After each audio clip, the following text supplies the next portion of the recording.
আসসালামু আলাইকুম ওরহমতুল্লাহ।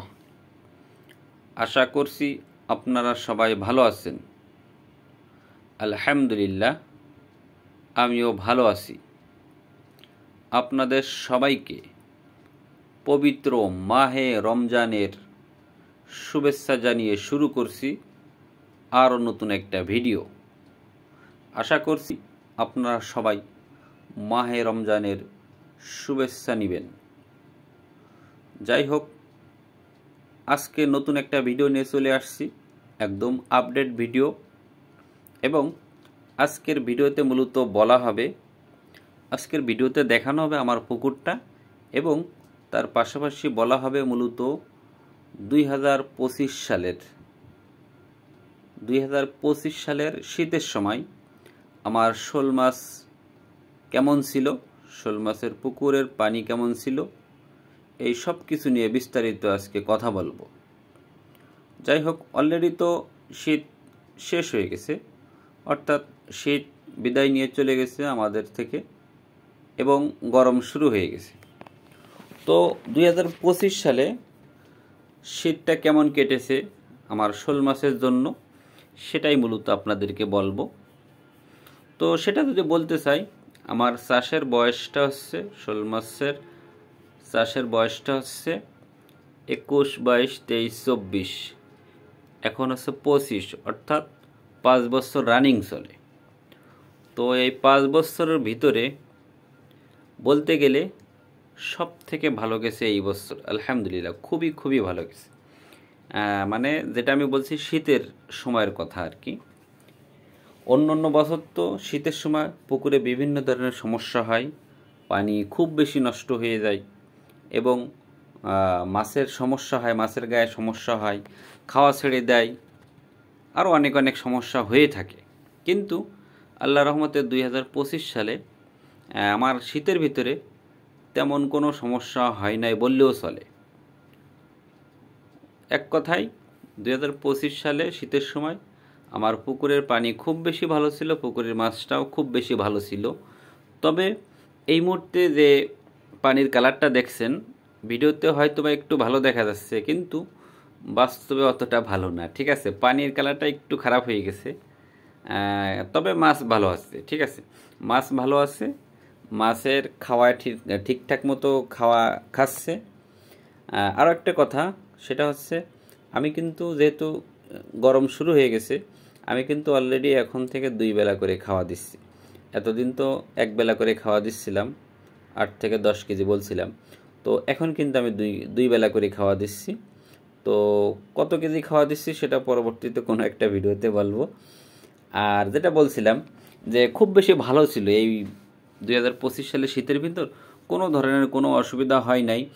যেমন টুকটাক সমস্যা হতো, যেমন পানির কালারটা একটু এদিক ওদিক হইতো, ঠিক আছে, পানির কালারটা একটু এদিক ওদিক হইতো, তো ওটা মোটামুটি চুন টুন এদিক ওদিক দিয়ে আমরা ঠিক করে ফেলতাম।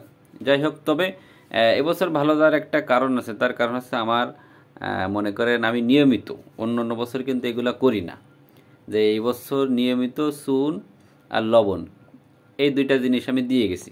মোটামুটি 15-20 দিন পরে পরে আর কি চুন দিছি, ওখান থেকে আবার 15-20 দিন পরে পরে লবণ দিছি, এইভাবে আর কি দিয়ে গেছি। তার ফাঁকে ফাঁকে কীটনাশক যেমন এসিমেক অথবা স্যানশিউর এই জাতীয় কিছু একটা দিছি, ঠিক আছে। এই কারণে হয়তো আমার পুকুরে পানিতে কোনো সমস্যা হয় নাই, মাছে কোনো সমস্যা হয় নাই, সব কিছু ঠিকঠাক ছিল, আলহামদুলিল্লাহ। তবে আমি কিন্তু অন্য বছর আমি যেটা বললাম যে চুন লবণ ঠিকঠাক মতো দেই না, এই বছর কিন্তু আমি একটা কাজ করছিলাম শীতের আগে, সেটা হচ্ছে আমি কিন্তু এক বস্তা লবণ কিনে রাখছি শুধুমাত্র আমার শোল মাছের পুকুরের জন্য। 1 বস্তা মানে 50 কেজি, ঠিক আছে, 50 কেজি লবণ কিনে রাখছি আমার পুকুরে।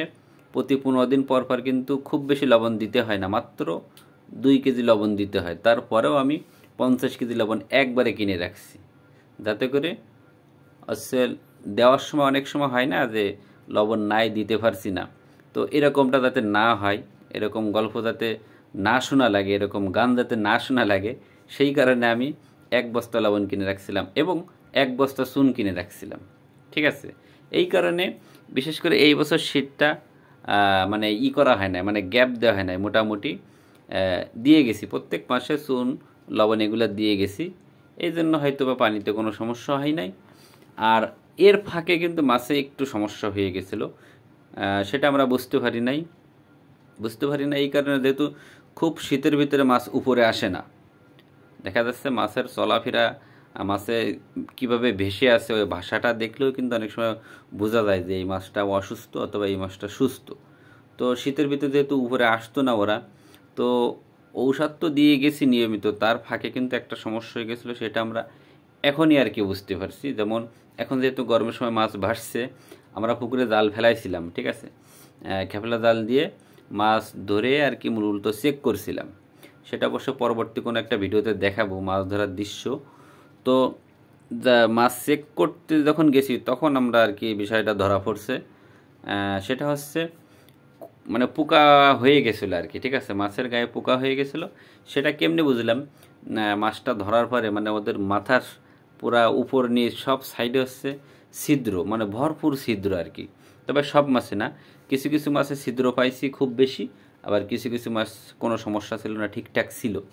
তবে মাছের মাথায় খুব বেশি ছিদ্র পাইছিলাম কিন্তু কোনো পোকা নাই, এই মুহূর্তে মাছের গায়ে কোনো পোকা নেই। তার মানে শীতের ভিতর যে কীটনাশক দেয়া হইতো, ওই কীটনাশক মানে কিছুদিন আগে একটা দেওয়া হয়েছিল, ওইটা দেওয়ার পরে হয়তো বা পোকাগুলো মারা গেছে। তবে যে ছিদ্রগুলো করে ফেলছিল মাছের মাথায়, ওই ছিদ্রগুলো এখনও আছে আর কি, কিছু কিছু মাছের আছে।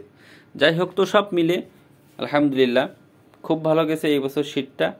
আর এই মুহূর্তে যে পানি দেখছেন, পানিটা কালারটা একটু খারাপ হয়ে গেছে, তারপরে আমরা পানির কালারটা ঠিক করার জন্য ইউকা যে মেডিসিনটা আছে ওইটা আর কি দেব বলতে আগামী এক সপ্তাহের ভিতরে আর কি দিয়ে দেব। তো তাছাড়া আর সব কিছু ঠিকঠাক ছিল। এবং আরও একটা বিষয় নিয়ে কথা বলতে চাই, সেটা হচ্ছে আমি সবসময় বলে থাকি যে শোল মাছ চাষ করতে গেলে পুকুরটা সুন্দর করে ঘেরাও করে রাখতে হবে এবং এদেরকে খাওয়া দিতে হবে ঠিকঠাক মতো। এগুলা না করলে কি হয় না হয় সেটা তো কম বেশি শুনছেন, জানছেন বিভিন্ন মাধ্যমে।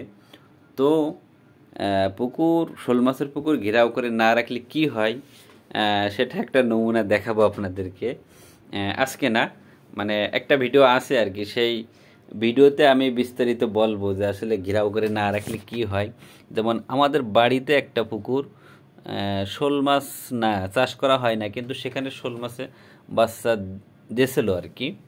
তো বাচ্চা দেওয়ার পরে সেখানে রেজাল্ট মানে কোনো ঘেরাও ঠেরাও করা ছিল না, খাওয়া ভরা দেই নাই। তো এগুলো না দেওয়ার পরে রেজাল্টটা কেমন হয়েছে সেটা নিয়ে একটা ভিডিও রেডি করা আছে। তো পরবর্তীতে আর কি ওইটা নিয়ে কথা বলবো। তো ওইটা নিয়ে যখন কথা বলবো তখন আপনারা জানতে পারবেন যে আসলে শোল মাছের পুকুর ঘেরাও করতে হয় কেন আর না করলে কি হয়, ঠিক আছে। তো এটা নিয়ে কথা বলবো। তো ঠিক আছে, তাহলে সবাই ভালো থাকবেন, সুস্থ থাকবেন। আর নতুন নতুন ভিডিও আসবে, একের পরে এক ভিডিও আসবে। সবাই সঙ্গে থাকবেন, MATV চ্যানেলের সঙ্গে থাকবেন আশা করছি। আর যেহেতু এখন গরমের সিজন শুরু হয়ে গেছে, শোল মাছের সিজনে কিন্তু শুরু, এক কথায় এখনও নতুন বাচ্চা পাই নাই আমরা। এটা যেহেতু মাস চলে, আশা করছি মাসের ভিতরে শোল মাছের নতুন বাচ্চা পাওয়া যাবে। এই হচ্ছে আমার ছেলে টাকলু হুজুর, ঠিক আছে, টাকলু হুজুর দুষ্টামি করতেছিল। সবাই দোয়া করবেন আমার ছেলের জন্য।